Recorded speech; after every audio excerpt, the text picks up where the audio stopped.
dear student, welcome to Gramathan online classes. Dear student, today will we read about social study chapter for our beautiful country. Dear student, we know that India is one of the most beautiful country of the world. It is many landform. Some of them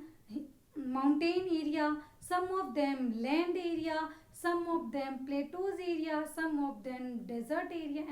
and some of them Iceland okay dear student इस बात को समझने के लिए कि India का जो अर्थ है मैनी पार्ट्स में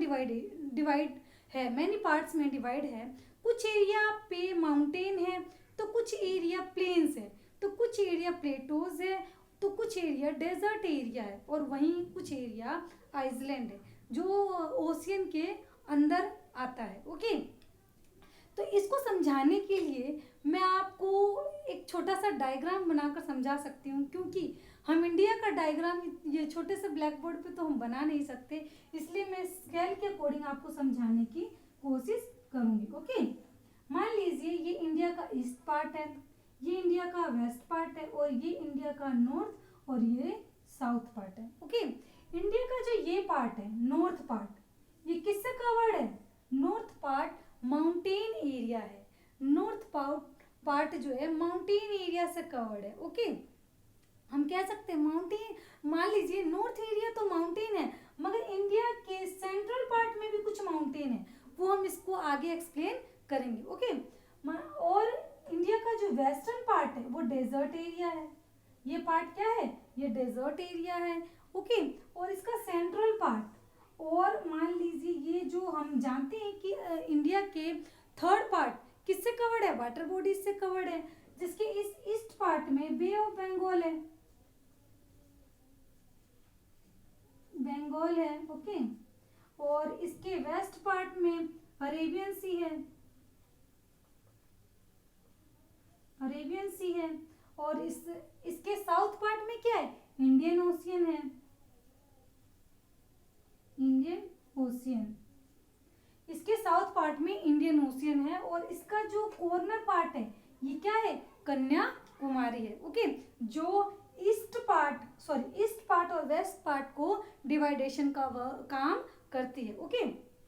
और यहीं पे इसका जो ये पार्ट है इसको हम प्लेटोज एरिया कहते हैं ओके और बे ऑफ बंगाल में और अरेबियन सी में आप अंडमान निकोबार लक्षद्वीप द्वीप समूह का नाम अगर सुना होगा तो ये आइसलैंड है जो किसमें बे ऑफ बंगाल और अरेबियन सी के अंदर आता है दैट इज क्लियर कि आपको इस फिगर के अकॉर्डिंग आपने इंडिया के जो इसका डिवाइडेशन किया गया उसको आप इसको अच्छे से समझ सकते हैं okay Divers of the landform हमने समझा कि इंडिया का जो लैंडफॉर्म है वो मैनी पार्ट्स में डिवाइडेशन है इसको 5 पार्ट्स में डिवाइड किया गया है जिसका first part hills and mountain जिसका सेकंड पार्ट प्लेन्स जिसका थर्ड पार्ट प्लेटोज एंड जिसका फोर्थ पार्ट डेजर्ट एंड जिसका फिफ्थ पार्ट आइसलैंड है that is clear okay the hills and mountain अब हमने यहाँ समझा कि नॉर्थर्न पार्ट में क्या है हिमालय पर्वत है ओके हिमालय पर्वत ये नॉर्थर्न पार्ट में है ओके अब ये देखिए मैंने आपको बताया भी था कि कुछ जो हिमालय हैं मतलब कुछ जो रॉक हैं जो माउंटेन है वो इंडिया के सेंट्रल पार्ट में भी है देखिए आप Vindhya range in the central of India ये जो सेंट्रल पार्ट है यहाँ पे विंध्या रेंज है कहाँ पर है ये जो पार्ट है ये जो पार्ट है यहाँ पे विंध्या रेंज है ये भी एक माउंटेन है जो इंडिया के सेंट्रल पार्ट में है that is clear the Nilgiri hills of the south India अब इंडिया का साउथ पार्ट क्या है साउथ पार्ट तो ये है इंडिया का तो यहाँ पे कौन सा हिल्स है नीलगिरी हिल्स पाया जाता है that is clear okay mount Everest Himalaya range का ही एक पार्ट है जो चाइना और नेपाल के बॉर्डर पर आता है ये वर्ल्ड का सबसे ऊंचा मतलब एवरेस्ट है सबसे ऊंची पीक है इसकी ओके माउंट एवरेस्ट सबसे ऊंचा माउंटेन है कहाँ का पूरे वर्ल्ड का जो कि चाइना और नेपाल के बॉर्डर पर मतलब व्यवस्थित है ओके माउंट एवरेस्ट और हिमालय जो रेंज है वहाँ से कुछ इम्पोर्टेंस रिवर वहाँ से निकलती है, क्योंकि हमें पता है माउंटेन्स एनी टाइम एनी मतलब प्रत्येक वर्ष जो है मतलब पूरे साल यहाँ पर स्नो से कवर होता है। ये एरिया, ये जो माउंटेन है वो स्नो से एनी टाइम कवर होता है, और इस स्नो से ही मतलब रिवर निकलता है, जिसमें गंगा, यमुना, सतलुज और ब्रह्मपुत्र रिवर जो है, मेन ये जो रिवर है ये हिमालय रेंज से ही निकलता है। That is clear. Plains area हमने पढ़ा कि प्लेन्स एरिया इसके सेंट्रल में, इंडिया के सेंट्रल पार्ट है, और कुछ कोस्टल प्लेन्स है। ओके, और प्लेन्स एरिया को हम इस तरीके से समझ सकते हैं कि प्लेन्स एरिया जो फ्लैट एरिया होता है, जो समतल एरिया होता है, उसको हम प्लेन्स एरिया कहते हैं। ये प्लेन्स एरिया नॉर्थ एरिया में गंगा और यमुना रिवर के मतलब के द्वारा, क्योंकि प्लेन्स एरिया में ही रिवर फ्लो करेगा, रिवर का बहाव होगा, तो ये एरिया भी एक प्लेन्स एरिया है जहाँ पे अच्छा फर्टिलाइजर सैंड आपको मिलता है, जिससे क्रॉप, आपने देखा होगा लैंड एरिया में ही क्रॉप मतलब फसल जो है उगाई जाती है। ओके, क्योंकि